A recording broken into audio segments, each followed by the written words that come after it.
بہت بڑا فائدہ ہے، اور ان فوائد میں سے چند فوائد میں آپ کے سامنے رکھوں۔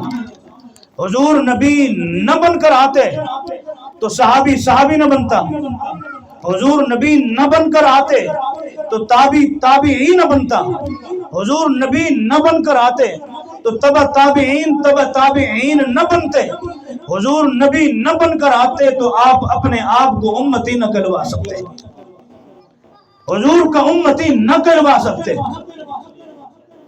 صحابہ نے حضور کی نبوت کو قبول کیا، پھر فائدے دیکھیں۔ حضور مکہ میں موجود تھے، فائدہ پہنچا رہے تھے، حضور صحابہ کے درمیان میں حضور فائدہ پہنچا رہے ہیں۔ حضور کو رب العالمین کی بارگاہ سے فرمان آیا، پیغام خداوندی آیا، اے میرے حبیب اب آپ یہاں سے ہجرت کریں، اب آپ یہاں سے چلے جائیں۔ حضور مکہ سے ہجرت کر رہے ہیں مدینہ کی طرف، مدینہ پہنچے، صحابہ مکہ میں موجود ہیں، صحابہ پریشان، حضور یہاں تھے تو فیض مل رہا تھا، حضور یہاں تھے تو حضور کی رحمتیں لوٹ رہے تھے، حضور یہاں تھے تو حضور کے نور سے اپنے ایمان کو منور کر رہے تھے۔ حضور ہم سے جدا ہو گئے، ہم حضور سے جدا ہو گئے، حضور مدینہ میں، ہم مکہ میں، کاش کہ ہم حضور کے ساتھ ہوتے۔ ایک صحابی مکہ میں موجود ہے جس کا نام راجز ہے، اونچا بولے سبحان اللہ۔ ایمان کو تازہ کر دینے والی بات، ایمان کو زندہ کر دینے والی بات۔ حضور کا صحابی راجز مکہ میں ہے، حضور مدینہ میں ہے۔ کریم آقا علیہ الصلوۃ والسلام مدینہ میں رہ کر کے اپنے محبوب صحابی کی فریاد کو سن بھی رہے ہیں اور ان کی فریاد رسی بھی فرما رہے ہیں۔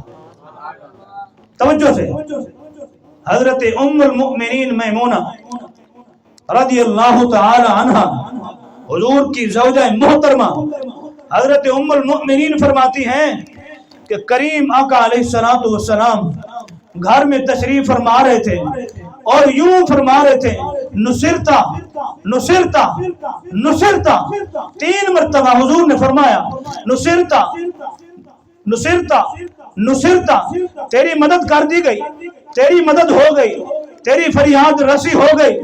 حضرت ام المؤمنین فرماتی ہیں میں نے عرض کی یا رسول اللہ کس کو کہہ رہی کہ تیری مدد کر دی گئی ہے، تیری فریاد پوری ہو گئی ہے، کس کو کہہ رہے ہیں؟ سامنے نظر کوئی نہیں آ رہا، کوئی نہیں دیکھ رہا، کس کو کہا جا رہا ہے؟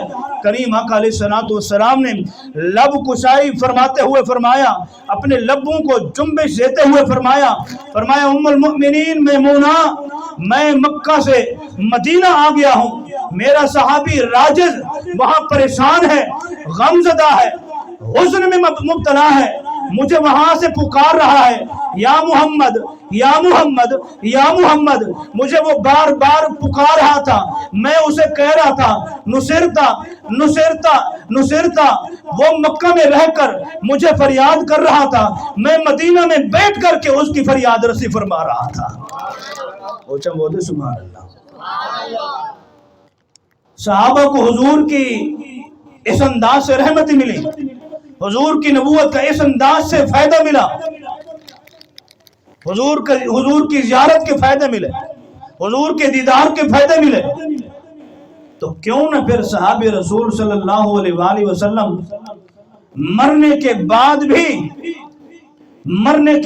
بھی حضور کی نبوت کا پرچار کر رہا ہے، حضور کی نبوت کا اعلان کر رہا ہے۔ میں وہ سنی ہوں جمیل قادری مرنے کے بعد، میں وہ سنی ہوں جمیل قادری مرنے کے بعد، میرا لاشا بھی کہے گا الصلاۃ والسلام